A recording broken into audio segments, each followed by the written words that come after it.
हमारी अगली खबर पाकिस्तान की ख्याली दुनिया पर है, जिसमें वो खुद को दुनिया का सबसे ताकतवर देश मानता है। इस खबर को बताने से पहले हम आपको एक कहानी सुनाना चाहते हैं। ये कहानी सुनकर आपको पाकिस्तान के मौजूदा हालात समझ में आ जाएंगे। शुरू करें। एक गांव में एक चोर आया। गांव वालों ने उस चोर को चोरी करते हुए पकड़ लिया। उसके बाद खूब पीटा, उठा उठा कर उसको पटका। पीटने के बाद उसका मुंह काला किया, फिर गधे पर बिठाकर पूरे इलाके में घुमाया। शाम को जब वो चोर अपने घर लौटा तो उसने अपनी खोई हुई इज्जत किसी तरह से बचाने के लिए क्या कहा? अपने परिवार से कहा, आज तो बेइज्जती होते होते रह गई। पाकिस्तान का भी यही हाल है। युद्ध में भारत ने उसे उसकी असली जगह दिखाई है। भारत ने पाकिस्तान के आतंकी ठिकाने तबाह कर दिए हैं। उसके एयर डिफेंस को तोड़ना बच्चों का खेल बना दिया। और यही नहीं, पाकिस्तान के 11 एयर बेसेस तबाह कर दिए हैं। 9 आतंकी ठिकाने तो गए ही गए। हालात ये हो गए कि पाकिस्तान को सीज फायर की गुहार लगानी पड़ी और पूरी अंतर्राष्ट्रीय मीडिया में पाकिस्तान की जबरदस्त बेइज्जती हुई।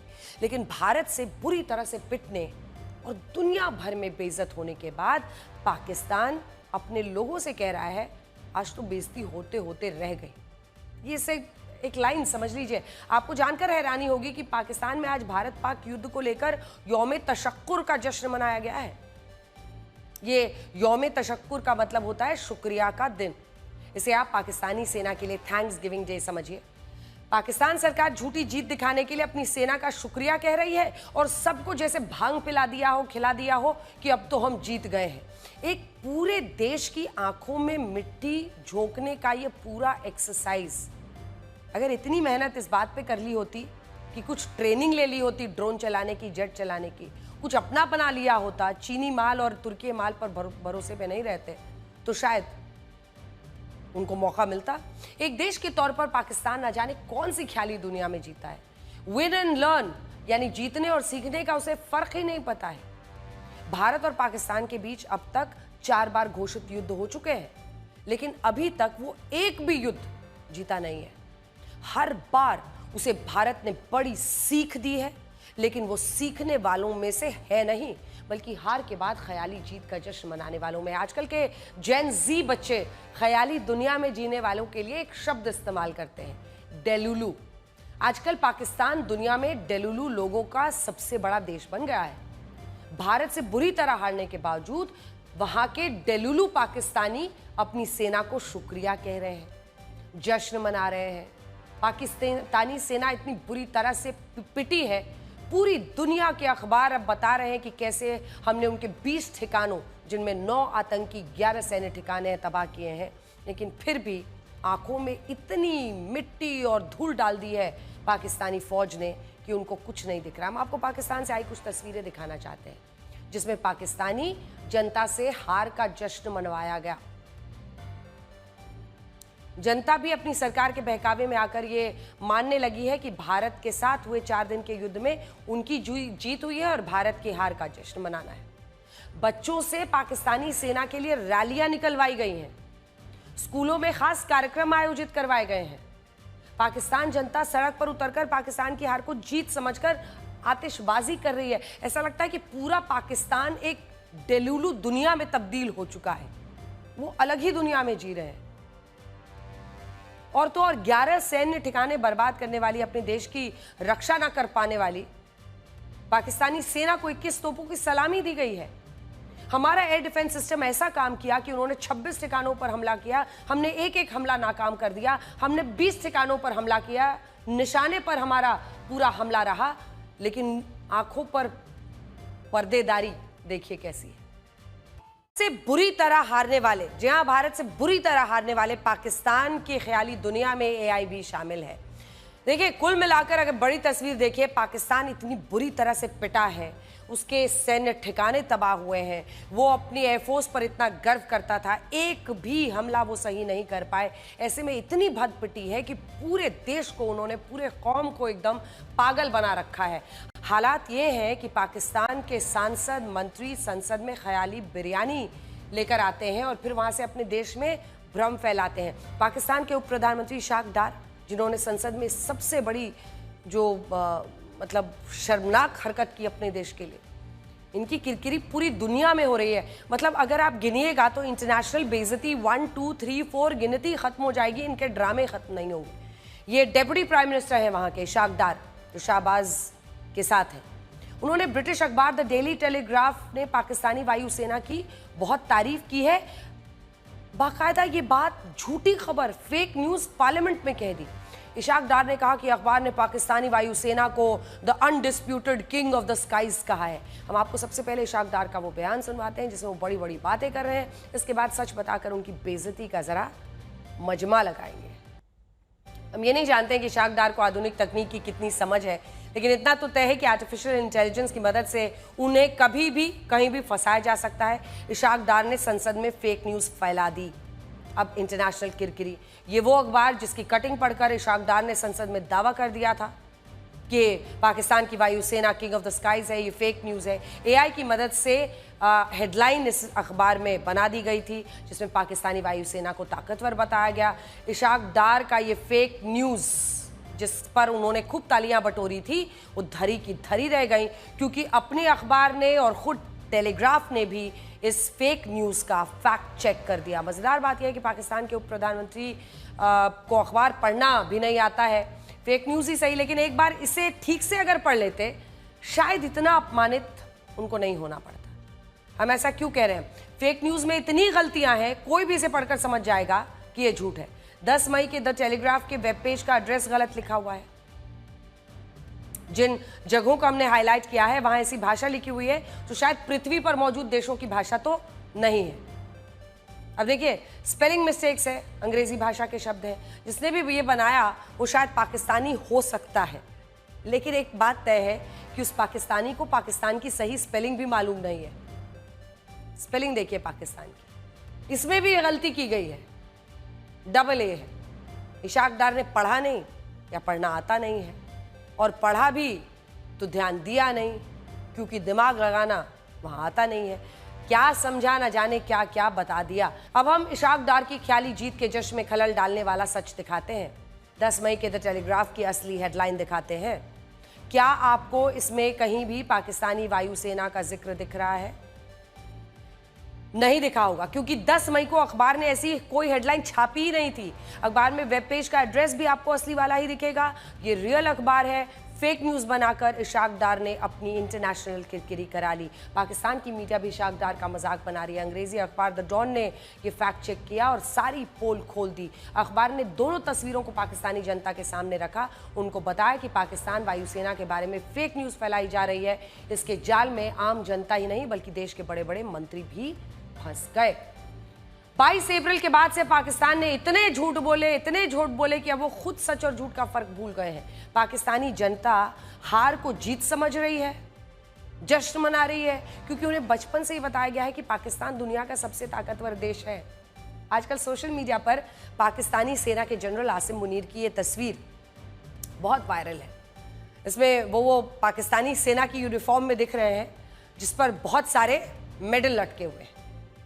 लोग पाकिस्तानी सेना और सरकार से ये पूछ रहे हैं कि जब भारत के साथ 4 युद्ध में हर बार हार का सामना करना पड़ा तो अपनी यूनिफॉर्म पर इतने सारे मेडल कहाँ के लटकाए हुए हैं।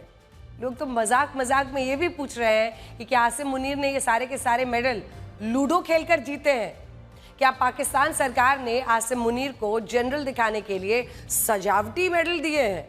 क्योंकि सच तो यही है कि युद्ध तो उन्होंने एक भी नहीं जीता, फिर लाए कहाँ से इतने मेडल?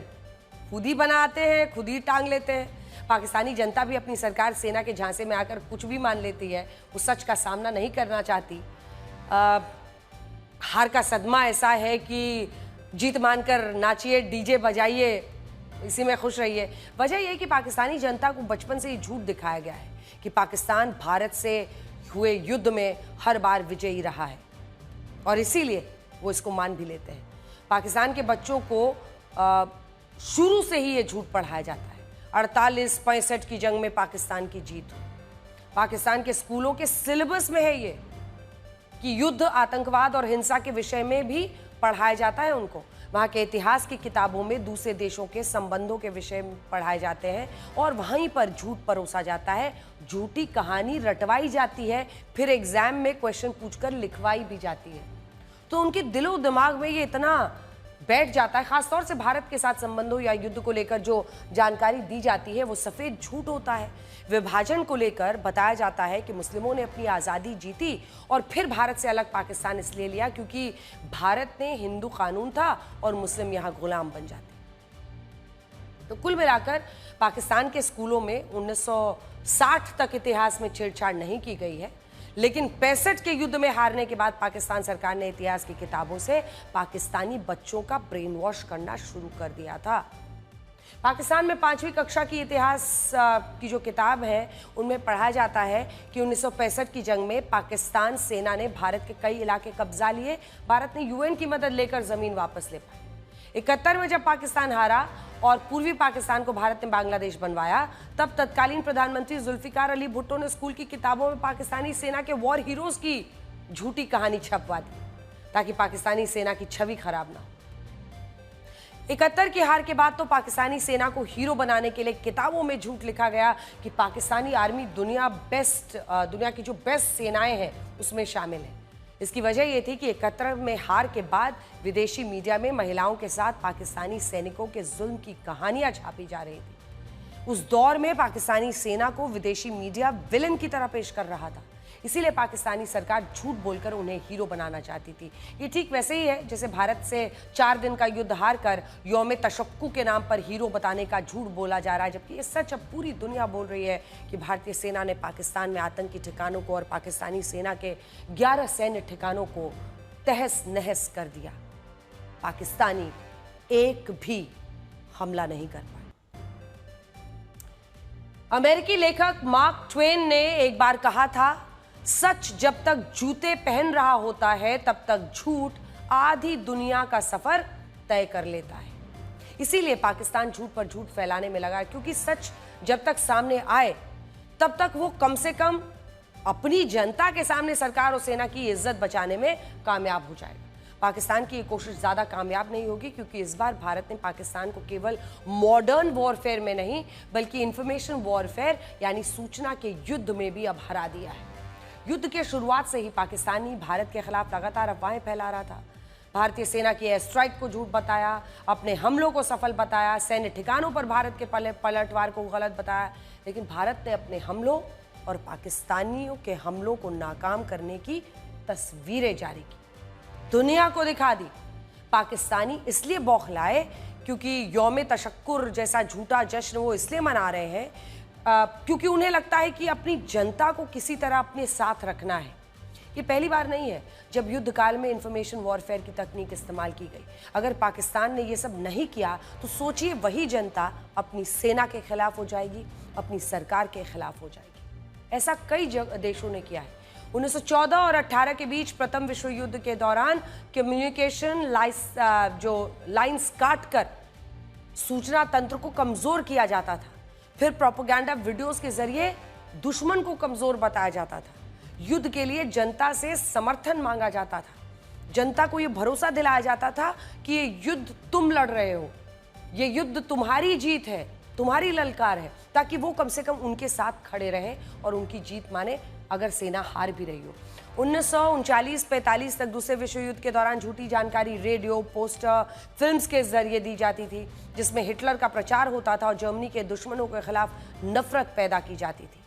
इंफॉर्मेशन वॉरफेयर की वजह से ही जासूसी कोडवर्ड का इस्तेमाल किया जाने लगा ताकि झूठी जानकारी देकर सही जानकारी बताई जा सके। सीक्रेट कोड बनाना, उससे संदेश निकालना भी इसी वॉरफेयर का हिस्सा है। सूचना हासिल करना और सही सूचना का इस्तेमाल करना हमेशा से ही दुनिया का हिस्सा रहा है। युद्ध में इसका इस्तेमाल होता आया है। द्रोणाचार्य को भी भ्रामक सूचना के आधार पर ही निहत्था किया गया था।